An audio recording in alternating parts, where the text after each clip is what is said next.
dirty and dark and bedraggled. And even worse, you killed Maid Marian at the end of the last series, which is just, I mean, it's just beyond mean. Yeah, me too. Big crime of passion. You know, end of the series, big climax, and series 3 starts with the fallout of what happened there. So I'm thinking it hasn't endeared you to Robin Hood. No, it's in a way it's catapulted Gisborne and Robin to go on this incredible revenge storyline, which really plays throughout the whole of series 3 and culminates in quite an unusual climax at the end. Ooh, that sounds good. It must be great fun playing such a kind of traditional boo-hiss baddie.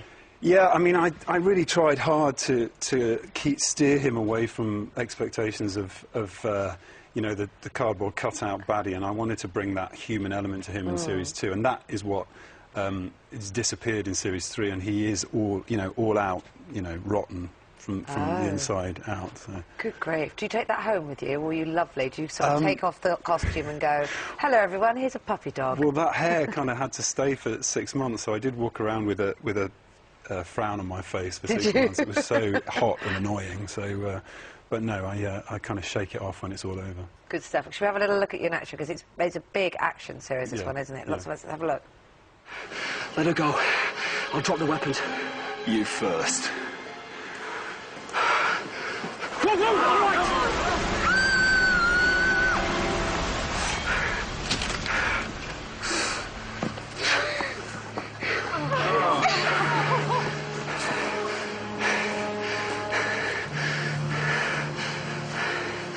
The time's come for you to pay for what you did. No, it was you.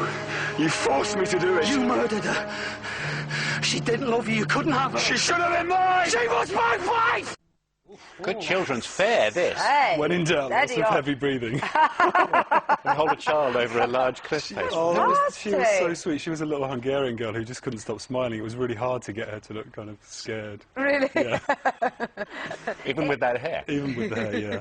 It has hit the mark, hasn't it, in terms of that sort of time of the evening where you get adults and children both watching. It's quite a complicated thing to get right, I think. It really is. I mean, because the show is geared towards a younger audience, but at the same time they want to try and get mum and dad to be able to sit down and enjoy it themselves and not feel... I mean, I think there's a big question over the violence and the blood that's shown, but it's all really well considered so that it's not too shocking and scary for the kids, but, you know, again, like I said, mum and dad can enjoy it as well. Yeah, exactly. Grimm's fairy tales, once you've read those, you realise that actually children don't mind a bit of shocking along the way. It's like as well, isn't it? Lots of different levels for everybody to see at any one time. But poor Marion, I can't believe you got rid of Marion. I know.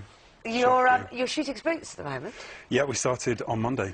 Gosh, now what's that? Because that's very different, isn't it? Out of, I was going to say fancy dress, but I suppose the proper expression is costume, yes, isn't it? Out of costume and into slick modernity. Yeah, Spooks is kind of adult, modern, you know, political television, which, you know, you use a completely different side of your brain for that type of work, and it's quite minimal, I think, Spooks. There's a very sharp, fast delivery, which feels quite internal, so it's a whole different ball game for me. Really exciting to play a character that's so different to Gisborne. I bet it is. It looks like a great fun show to walk in, because it looks like it's real boys and toys and gadgets, and is that the reality, or is that all sort of, it is. I mean, I think because it is such a serious show, but the cast, you know, Peter Firth and Hermione Norris are brilliant, experienced players, and there is a lot of humour on that set.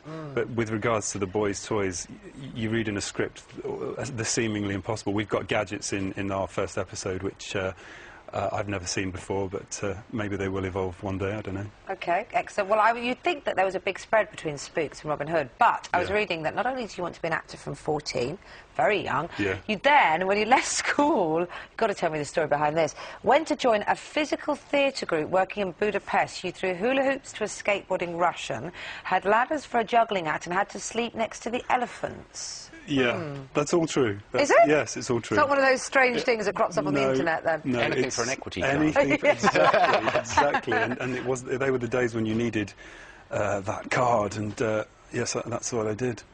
It's a permanent stone circus that exists in the park in Budapest, and it was funny because we shot Robin Hood in Budapest.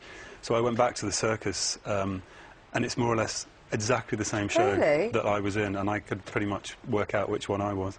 Really? Yeah. Really. And Sleeping next to the elephants doesn't sound like it's a good position to be in, particularly. I mean, I could hear them and I could smell them. I didn't often see them, but that was enough for me. Mind you, you haven't seen our dressing rooms here today. I have, we know all about that yeah. kind of thing. Well, obviously things are brilliant now. Good luck with these tours, Robin Hood and Thank Spooks. Can't wait to see that one When too. is Spooks on again? I must I think it's going to air in the autumn. Oh, do we have to wait that long? It's Unfortunately, brilliant. Absolutely brilliant. Excellent. Thank you you very much for coming in this morning. Good to see you. All right, still to come on...